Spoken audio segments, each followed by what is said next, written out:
बेरोजगारी भत्ता को झारखंड सरकार ने दी हरी झंडी। रांची जिले में अगस्त के आखिर तक बेरोजगारी भत्ते की होगी शुरुआत।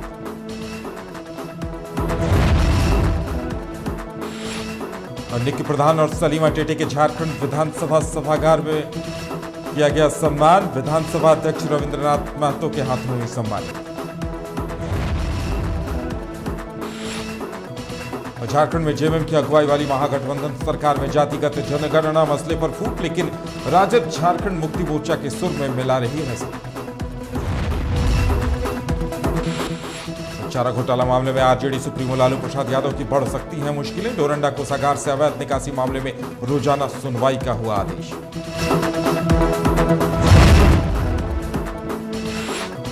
कैमूर के भभुआ में सेक्स रैकेट का खुलासा। रैकेट में शामिल मकान मालकिन 2 सगी बहनों समेत 5 महिलाएं, 1 पुरुष गिरफ्तार।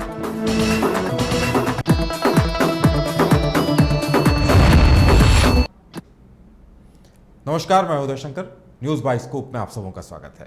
कैमूर के भभुआ में सेक्स रैकेट का खुलासा हुआ है, जिसमें मकान मालकिन और सगी बहनों समेत 5 महिलाओं और 1 पुरुष को गिरफ्तार किया गया है। पुलिस ने गुप्त सूचना के आधार पर मकान को चारों तरफ से घेरते हुए छापेमारी की, जिसमें कई आपत्तिजनक चीजें भी बरामद की गई हैं।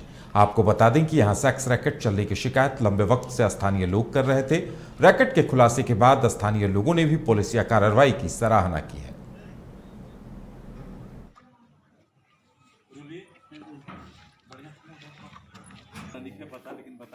ठीक है, सही है, जरूरी है बैठेगी मैडम।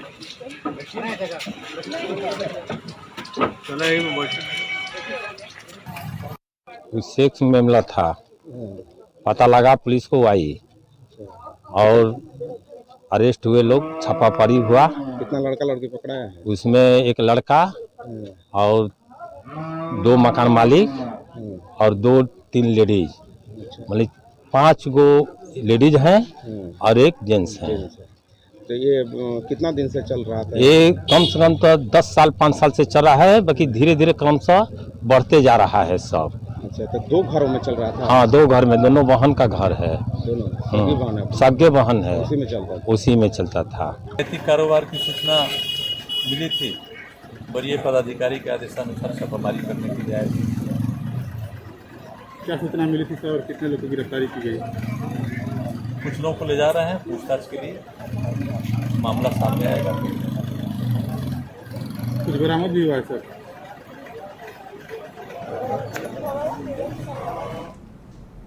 बेरोजगार युवाओं को बेरोजगारी भत्ता दिए जाने को लेकर राज्य सरकार ने हरी झंडी दे दी है। अवर प्रादेशिक नियोजनालय के सहायक निदेशक पीके मिश्रा ने बताया कि अगर सब कुछ ठीक रहा तो रांची जिले में अगस्त के आखिर तक युवाओं को बेरोजगारी भत्ता मिलना शुरू हो जाएगा। उन्होंने बताया कि शुरुआती दौर में केवल सरकारी शैक्षणिक संस्थानों से पास छात्रों को ही इसका लाभ मिलेगा।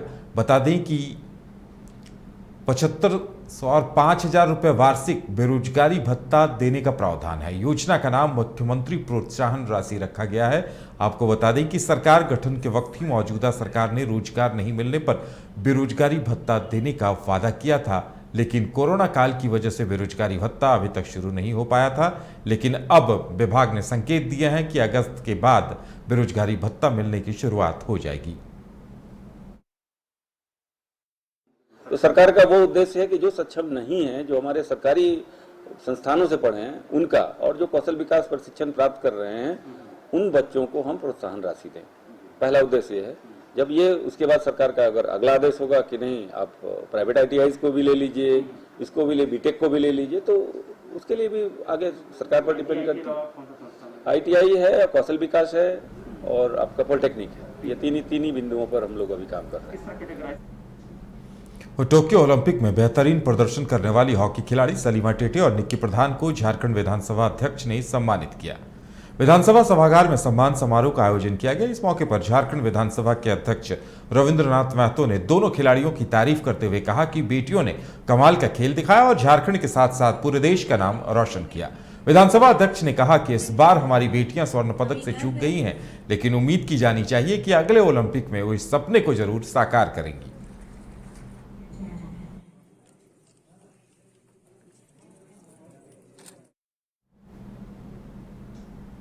चारा घोटाला मामले में लालू प्रसाद यादव की मुश्किलें एक बार फिर से बढ़ सकती हैं। डोरंडा कोषागार से 135 करोड़ की अवैध निकासी मामले में अदालत ने रोजाना सुनवाई करने का आदेश दिया है। गौरतलब है कि लालू प्रसाद यादव, पूर्व सांसद जगदीश शर्मा, डॉक्टर आर.के. राणा, ध्रुव भगत समेत 110 लोगों ने अदालत में आवेदन देकर मांग की थी कि जब तक अदालत में फिजिकल सुनवाई आरंभ नहीं होती तब तक सुनवाई स्थगित रखी जाए।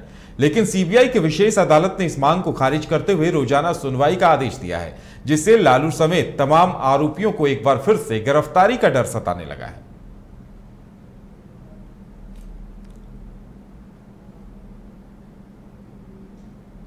विपक्षी दल लगातार केंद्र सरकार से जातिगत जनगणना की मांग कर रहे हैं। झारखंड मुक्ति मोर्चा भी सुर में मिलाती नजर आ रही है, लेकिन झारखंड में जेएमएम की अगुवाई वाली महागठबंधन सरकार में ही इस मसले को लेकर फूट सामने आ रही है। दिखाते हैं एक रिपोर्ट। जातिगत सेंसस कराने से आपस में दूरियां बढ़ेगी, मुझे जैसा व्यक्तिगत हमारे समझ में। कांग्रेस नेता और महागठबंधन सरकार में मंत्री आलमगीर आलम का ये बयान तब आया है जब मुख्यमंत्री हेमंत सोरेन की पार्टी झारखंड मुक्ति मोर्चा ने खुलकर जातिगत जनगणना की वकालत की है। आलमगीर आलम के बयान के बाद इस मुद्दे पर सरकार के भीतर का मतभेद खुलकर सामने आ गया है। सेंट्रल को कराना है, अगला बार भी एक बार आया था तो उसमें हम लोग देखे थे, जो सरना को एक धर्म है तो उसका नाम छोड़ दिया गया था, उस पर भी हल्ला उठा था। और हमारी पार्टी की ओर से निश्चित तौर पर एक बयान आएगा आधिकारिक तौर पर कि जातिगत सेंसस कराना सही रहेगा कि नहीं रहेगा, ये आप सबको सोचना चाहिए। लेकिन जनगणना होना चाहिए। 2011 में शुरुआत हुआ था, 2021 है, उसको करना चाहिए। हर 10 साल का अंतराल में किया जाता है, लेकिन अभी तक नहीं हो गया। जातिगत सेंसस कराने से आपस में दूरियां बढ़ेगी, मुझे जैसा व्यक्तिगत हमारे समझ में। झारखंड में महागठबंधन सरकार की अगुवाई कर रही जेएमएम बार बार जातिगत जनगणना की मांग कर रही है।